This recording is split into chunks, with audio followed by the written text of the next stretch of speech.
Untuk mempermudah membawa dokumen nikah saat bepergian, Kantor Kementerian Agama Provinsi Sumatera Selatan sejak Agustus lalu sudah menerbitkan kartu nikah digital. Dalam buku nikah akan ada barcode khusus yang bisa diakses untuk mendapatkan kartu nikah digital. Masyarakat yang sudah mendaftar menikah otomatis akan mendapatkan barcode yang tertera di buku nikah. Sedangkan bagi pasangan suami istri yang sudah lama menikah bisa melapor ke Kanwil Kemenak Sumsel untuk mendapatkan barcode.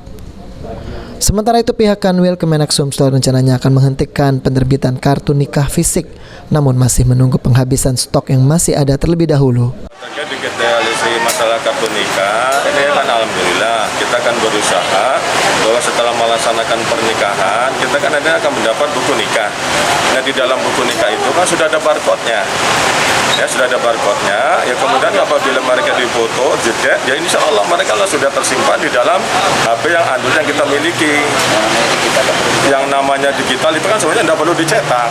Namun kadang-kadang masyarakat yang keterbatasan tidak mempunyai Android, pengennya dicetak, sehingga dibantu oleh teman-teman yang ada di kantor urusan agama yang sudah mempunyai sarana perasarana yang lengkap, printernya itu.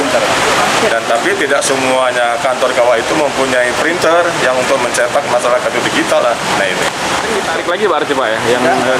Semestinya masalah kartu nikah itu bukan ditarik kembali, itu kan stoknya yang masih ada itu dihabisin, dihabisin dulu. Diganti digital lewat HP bisa nanti itu? Diganti digital melalui HP-nya.